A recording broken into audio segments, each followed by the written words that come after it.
દાંતા તાલુકામાં આંગણવાડી બહેનોના અપમાનનો મામલો CDPO madam વિરુદ્ધ બહેનોએ વ્યક્ત કર્યો આક્રોશ।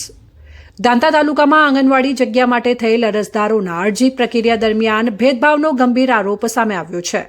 ભારતીય આંગણવાડી કર્મચારી મહાસંઘ એટલે કે ગુજરાત પ્રદેશ દ્વારા આપવામાં આવેલી માહિતી મુજબ ઘટક ક્રમાંક 1 માટેની બહેનનું આવેદનપત્ર સ્વીકારી લેવામાં આવ્યું હતું, જ્યારે સમાન પરિસ્થિતિ હોવા છતાં ઘટક ક્રમાંક 2 માટેની બહેનનું આવેદનપત્ર સીડીપીઓ મેડમ દ્વારા સ્વીકારવામાં આવ્યું ન હતું।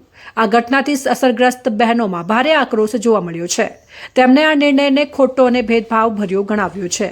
મહાસંઘ દ્વારા આ મુદ્દે પણ રાજ્યવ્યાપી આંદોલનમાં સામેલ કરવા નિર્ણય લેવામાં આવ્યો છે।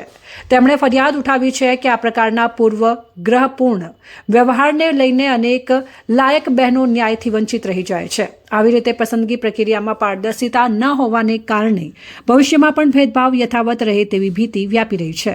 આ મુદ્દે તાલુકા અને જિલ્લા સ્તરે લેખિત રજૂઆત કરવાની તૈયારી પણ બહેનો તરફથી કરવામાં આવી રહી છે। રિપોર્ટર જીતેન્દ્ર સોલંકી, દાંતા। ભારતીય મજદૂર સંઘના ઉત્તર ગુજરાતના સંગઠન મંત્રી આજે ઓલ સમગ્ર ગુજરાતમાં સીડીપીઓ બહેનો અને આવેદનપત્ર આપવાનું હતું, તો દાંતા તાલુકાની બહેનોને લઈને હું આવેદનપત્ર આપવા માટે આવ્યો। તો જાગુબેન ઉદ્ધત વર્તન કર્યું અમારા સાથે, અને ઇલાહાબાદ જિલ્લાના પ્રમુખ છે, તો જિલ્લાના પ્રમુખ અને મહામંત્રી અમારા ઇન્ડિયનમાં એવું વ્યક્તિ હોય છે કે ભાઈ જિલ્લાના પ્રમુખ અને મહામંત્રી આવેદનપત્ર આલે, રજા રિપોર્ટ આપે અને એ મંજૂર રાખવું પડે, પણ જાગુબેને અમારા સાથે ઉદ્ધત વર્તન કર્યું અને એવાને અમારા ઇનકાર કર્યો, અને એ અમને ખૂબ દુઃખ લાગ્યું છે અમને।